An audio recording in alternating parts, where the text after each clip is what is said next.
Good morning students.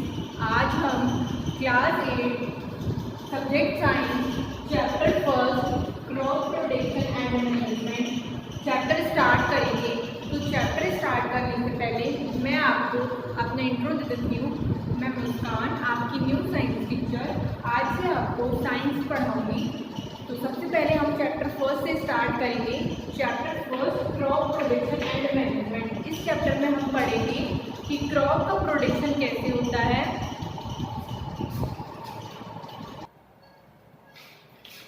इस chapter में हम पढ़ेंगे कि क्रॉप यानी फसल का प्रोटेक्शन कैसे होता है और उसका मैनेजमेंट कैसे होता है।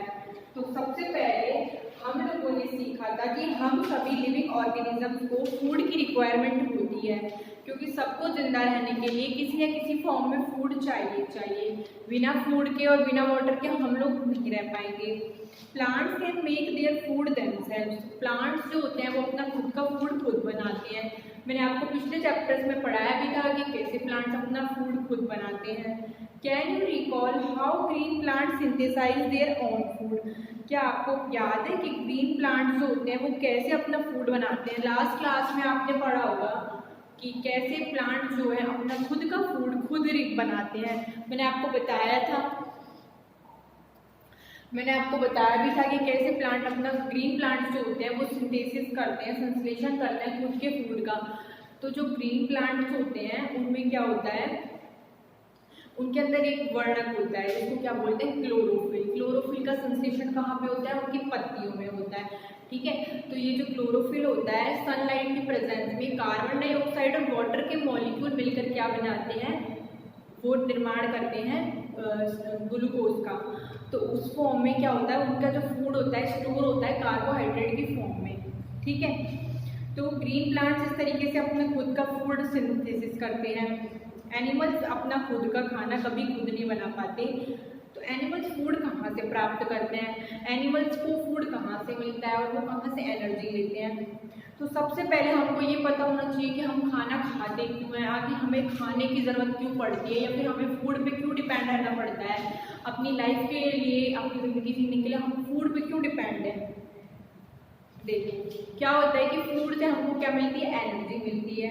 और वो जो होती है एनर्जी वो हमारे ऑर्गेनिजम्स के द्वारा यूटिलाइज की जाती है। अगर हमें मान लो फूड ही ना दें, हमें एनर्जी ना मिले, तो क्या हम काम कर पाएंगे? नहीं।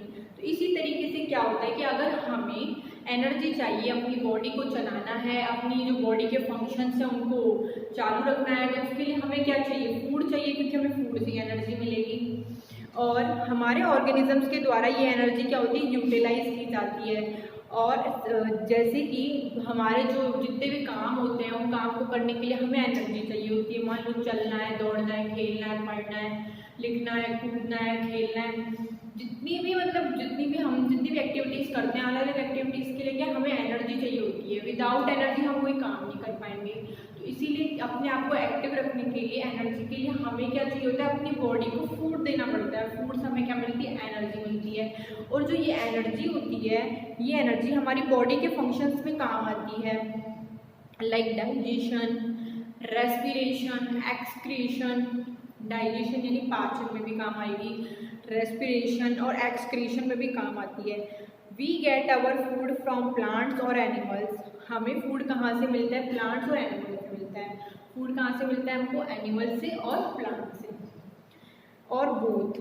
ठीक है, अब देखो एनिमल से क्या मिलता है, एनिमल से हमें दूध मिलता है, दूध मिल गया, डेयरी प्रोडक्ट्स हो गए, मीट हो गया, एग हो गया। तो ये सारे हमारे फूड के सोर्स कौन है, एनिमल्स।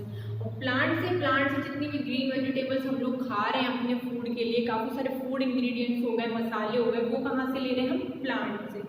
ठीक है, और बोथ और दोनों से ले रहे हैं। In order to provide food for a large population, एक क्रम में to provide food for a large population, इतनी लार्ज पॉपुलेशन के लिए फूड जो प्रोवाइड करते हैं उसके लिए क्या चाहिए होता है, उसके लिए होता है regular production. Regular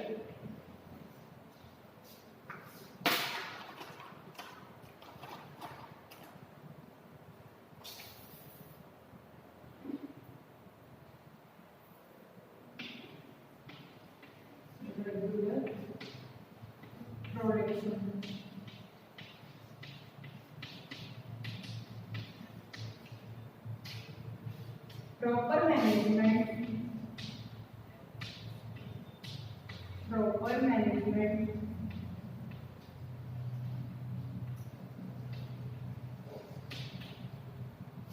and distribution of food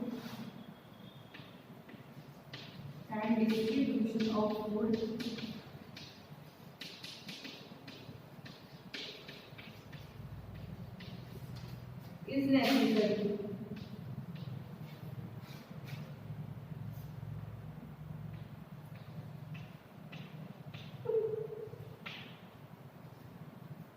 देखो, in order to provide food for a large population, इतनी large population को food provide करने के लिए जो crops होती है उनका regular production, proper उनको management करना होता है and distribution of food का distribution जो है बहुत ही आवश्यक है, ठीक है। एग्रीकल्चरल प्रैक्टिसेस के बारे में पढ़ेंगे हम आगे। तो ये तीन चीज़ें बहुत जरूरी है, रेगुलर प्रोडक्शन होना चाहिए क्योंकि प्रॉपर मैनेजमेंट चाहिए और डिस्ट्रीब्यूशन चाहिए फूड का क्योंकि ये बहुत ज़्यादा नेसेसरी है। जब ये नेसेसरी है, इसकी रिक्वायरमेंट है, अगर ये चीज़ें अच्छे से नहीं होगी तो क्या सबको फूड मिल पाएगा? नहीं, ठीक है। अब आती है एग्रीकल्चरल प्रैक्टिसेस। ईसा से पूर्व क्या होता था? ईसा से पूर्व जो लोग होते थे वो नॉमेडिक होते थे।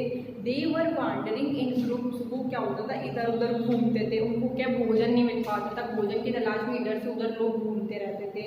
दे ईट रॉ फ्रूट्स एंड वेजिटेबल्स। वो क्या कच्चे फल और सब्जियां खा के अपना गुजारा करते थे। ईसा से मतलब 10,000 साल पहले लोगों के पास क्या खाना नहीं होता था, खाने को इधर उधर ऐसे ही भटकते रहते थे जंगलों में। उनको प्रॉपर खाना भी नहीं मिल पाता था और उनको रहने को भी जगह नहीं मिल पाती थी। तो वो लोग क्या है इधर उधर ऐसे ही झुंड में घूमते रहते थे। अब क्या होता था? उसके बाद दे कुड कल्टिवेटेड। उसके बाद क्या हुआ? उन्होंने कल्टिवेटेड लैंड पे क्या किया? प्रोड्यूस किया। धीरे धीरे क्या उनको कहीं से उनको धीरे धीरे कोई कल्टिवेटेड मतलब ऐसी ज़मीन मिली जहाँ पे क्या खेती की जा सकती थी, जहाँ पे फार्मिंग की जा सकती थी। तो वहाँ पे उन्होंने क्या किया? गेहूं की खेती की और चावल की खेती की और फिर अदर कुछ फूड क्रॉप्स की वहाँ पे उन्होंने स्टार्टिंग की, फार्मिंग की। तो इस तरीके से एग्रीकल्चर का क्या वो बॉर्न हुआ। मतलब इस तरीके से एग्रीकल्चर जो कि खेती बाड़ी है वो उसका आविष्कार हुआ या फिर वो बॉर्न हुआ।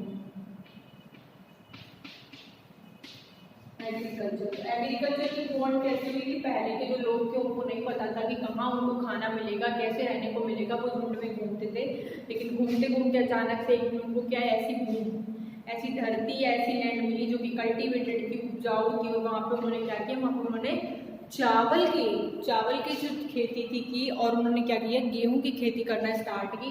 जब उन्होंने वहाँ पे चावल की खेती की और गेहूं की खेती की तो चावल और गेहूं की खेती से उन्हें धीरे धीरे पता चला कि इस तरीके से फार्मिंग होती है। और जब उन्होंने फार्मिंग करके चावल गेहूं और बहुत सारी अदर क्रॉप्स थी उनका प्रोडक्शन करना स्टार्ट किया तो धीरे धीरे इस तरीके से एग्रीकल्चर जो है बॉर्न हो गई। अब एग्रीकल्चर बॉर्न हो गई, धीरे धीरे आगे लोगों को पता चलने लगा कि किस तरीके से किस तरीके से उन्होंने धीरे धीरे खाने का आविष्कार किया, फिर लोगों तक पहुंचने लगा। फिर धीरे धीरे ऐसे आग का आविष्कार हुआ और जब आग का आविष्कार हुआ तो आग के आविष्कार के बाद क्या हुआ? धीरे धीरे लोगों को पता चलने लगा कि अब खाना कैसे बनेगा, खाना कैसे पकाया जाता है। और फिर इसी तरीके से धीरे धीरे उन लोगों ने आगे जाके धीरे धीरे फॉर्म करते गए और इस तरीके से हम लोग आज जो हमारे पास है वो उस सब की देन का है, पहले से ही है। मतलब अगर आग नहीं होती, आदि मानव पहले इतने साल पहले अगर उसको आग ना मिली थी, उसको पता चला कि 2 पत्थरों को रगड़ने से आग होती है। इस तरीके से धीरे धीरे फिर आविष्कार होता चले गए, बहुत सारी चीज़ों की नई चीज़ों की रिसर्च होती गई और आज हम लोग क्या साइंटिफिक वर्ल्ड में रह रहे हैं। तब हमारे पास तो सब कुछ है, लेकिन पहले के लोगों के पास कुछ नहीं होता था। उनको कुछ पता ही नहीं था कि कैसे क्या होता था। पहले ना पंखे होते थे, ना लोगों को इस तरीके के पक्के मकान मिलते थे। तो सब कुछ के धीरे धीरे एक फॉर्म में आया। तो अब क्या आगे जाके उन्होंने क्या किया? When plants of the same kind are growing. जब क्या होता था? प्लांट्स जो है उनको सभी सेम प्रकार के cultivated at one place on the large scale, it is called a crop. अब आगे देखिए क्या हुआ? एग्रीकल्चर बॉर्न हुई, उसके बाद क्या क्रॉप की डेफिनेशन दी है आपकी बुक में। तो हम पढ़ेंगे कि क्रॉप क्या होती है, यानी फसल क्या होती है।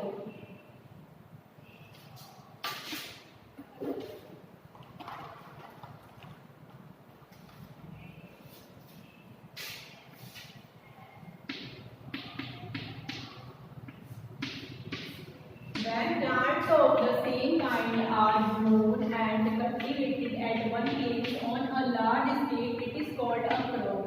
जब क्या होता है, प्लांट्स होते हैं, सेम प्लांट्स होते हैं, सेम प्रकार के, उनको क्या ग्रोन किया जाता है, उगाया जाता है, और cultivated at the one place, and cultivate किया जाता है एक ही जगह पर ऑन अ लार्ज स्केल, एक लार्ज स्केल पे, तो इसको क्या कहते हैं, क्रॉप कहते हैं.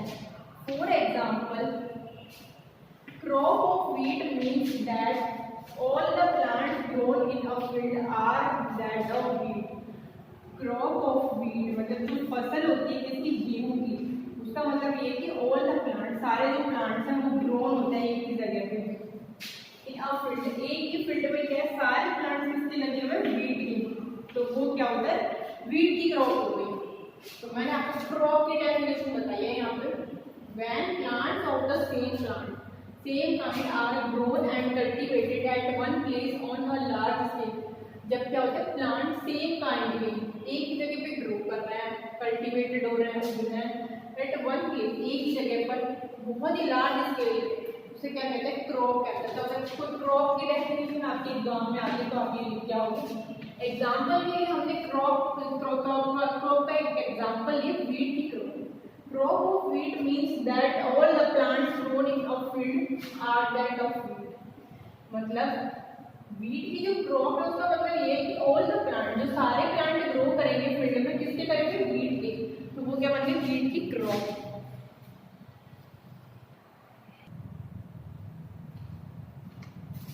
हमें पता है कि क्रॉप्स जो होती है वो डिफरेंट टाइप्स की होती हैं, like vegetable, fruit, cereals. These can be classified on the basis of the season in which they grow. मतलब ये क्या होता है, क्लासीफाई किया जा सकता है इनको किस बेसिस पे, उस सीजन के बेसिस पे जिसमें क्या ग्रो करती है.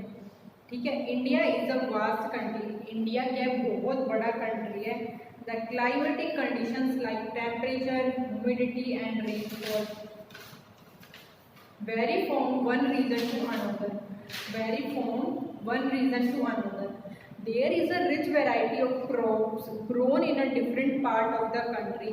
यहाँ पे क्या बहुत रिच वेराइटी है क्रॉप्स की जो ग्रो करती है in the different part of the country. Different part में ग्रो करती हैं ये सारी variety. Despite this diversity, two broad cropping patterns can be identified.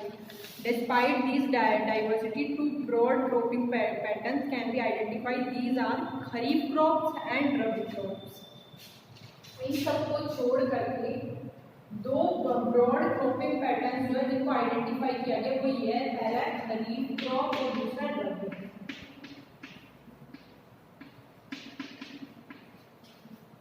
Kharif crop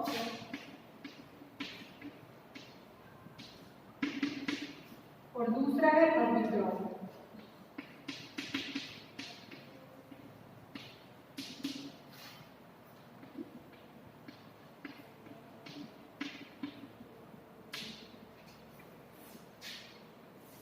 ठीक है.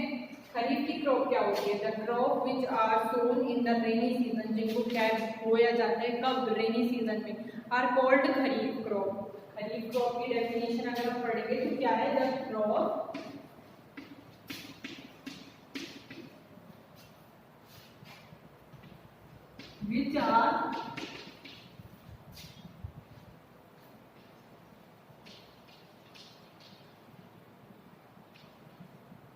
which are sown in the rainy season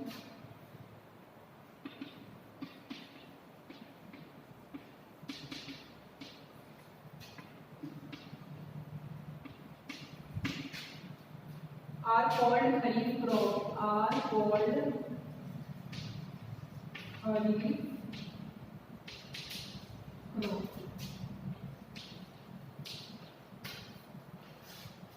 Kharif crop is the crops which are sown in the rainy season are called kharif crop. जो crop रेनी season में सोन की जाती है उनको कहते हैं खरीफ की क्रॉप. ठीक है. The rainy season in India, the rainy season in India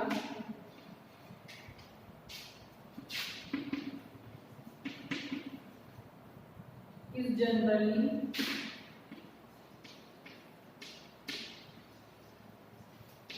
due to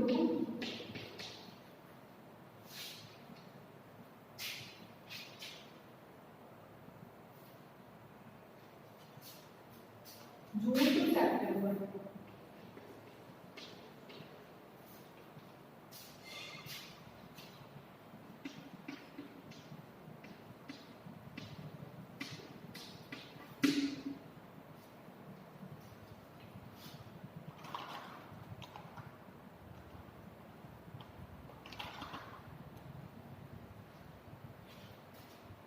और इसके एग्जाम्पल है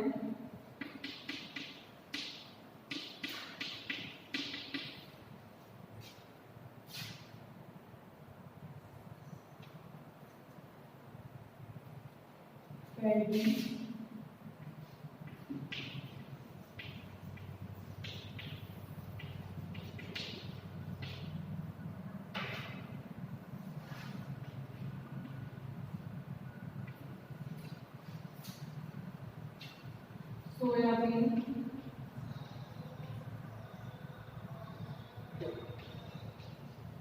देखो खरीफ की क्रॉप क्या होती है? The crops which are sown in the rainy season are called खरीफ।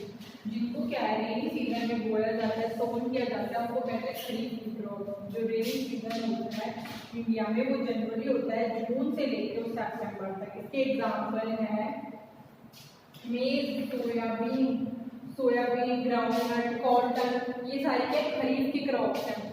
अब आगे मैं आपको बताती हूँ रबी की crop. The crops grown in the winter season, जो क्रॉप जो होती है विंटर सीजन में ग्रोन करती है उनको बोलते हैं रबी। रबी का जो टाइम पीरियड होता है वो होता है अक्टूबर से लेके मार्च तक, क्योंकि जो अक्टूबर से लेकर मार्च तक का सीजन होता है इंडिया में वो क्या होता है विंटर सीजन। इसलिए उस सीजन में जो रबी की क्रॉप होती है वो ग्रो करती है, ठीक है। And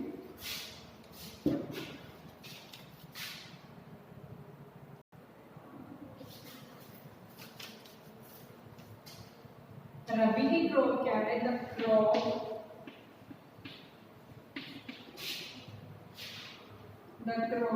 grown in the winter season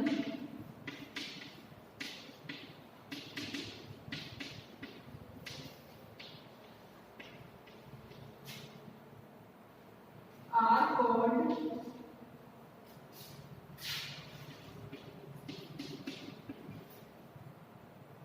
Rabi crops.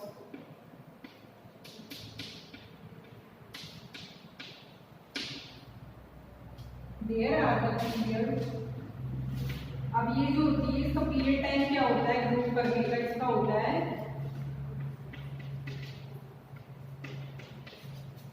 कब से लेकर कब तक? अक्टूबर से लेकर मार्च तक। OCTOBER, October to March.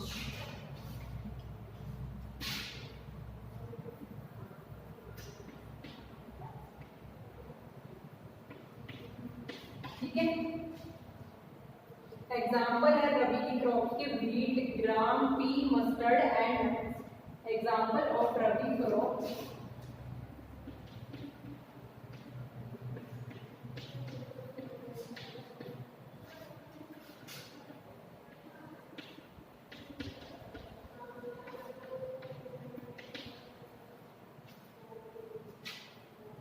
Wheat,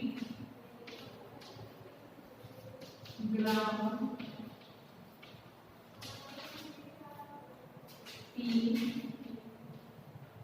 mustard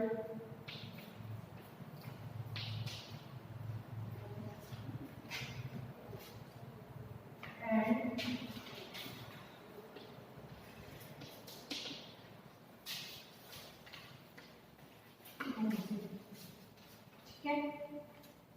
Besides these, pulses and vegetables are grown during summer. जो पल्सेज होती हैं, दालें होती हैं और वेजिटेबल्स होती हैं वो कौन से सीजन में ग्रो करती हैं? समर के सीजन में, बहुत अलग अलग जगहों पे। तो हमने यहाँ पे पढ़ लिया क्रॉप टाइप की हो गई खरीफ की और रबी की। तो जो खरीफ की है वो कब होती है? वो सोन होती है विंटर सीजन में, सॉरी इन रेनी सीजन में ग्रो करती है। और रेनी सीजन में क्या होता है? रेनी सीजन मतलब इंडिया में जो रेनी सीजन होता है वो जनरली होता है जून से लेकर और सितंबर तक। तो इस टाइम होती है खरीफ की खेती, यानी खरीफ की फसल को बोया जाता है। और उसके एग्जाम्पल है मेज, सोयाबीन। एग्जाम में पूछा जाता है कई बार, जो मेज है वो किसकी क्रॉप है, तो हमें वहाँ पे लगाना होता है, वहाँ पे हमें आंसर देना होता है कि खरीफ की क्रॉप है। ठीक है, इसी तरीके से जो रबी की क्रॉप है, the crop grown in the winter season, जो विंटर सीजन में होती है ग्रो, उसको कहते हैं हम रबी की क्रॉप। इसका पीरियड टाइम है अक्टूबर से लेकर के मार्च तक। ठीक है, अक्टूबर से लेकर मार्च तक जो क्रॉप ग्रो हो रही है वो है रबी की। इसके एग्जाम्पल है वीट, ग्राम, पी, मस्टर्ड। वीट गेहूँ, ग्राम, पी मटर, मस्टर्ड सरसों। और इस तरीके से इसके जो एग्जाम्पल है वो हमें याद रखने हैं, क्योंकि रबी और जो खरीफ की क्रॉप्स होती है इनके एग्जाम्पल एग्जाम में जनरली पूछे जाते हैं, तो इनके हमें एग्जाम्पल ध्यान रखने हैं। और इसके अलावा कुछ वेजिटेबल्स होती हैं और साथ में कुछ वेजिटेबल्स और कुछ ऐसे फ्रूट्स भी होते हैं, कुछ ऐसी पल्सेस दालें भी होती हैं जिनकी कब होती है, जो कि समर सीजन में यहाँ पे बोई जाती है अलग अलग जगहों पे इंडिया में। तो यहाँ पे हमारी खरीफ और रबी की फसल मैंने आपको इसकी डेफिनेशन बता दी है, इसके एग्जाम्पल्स आपको ध्यान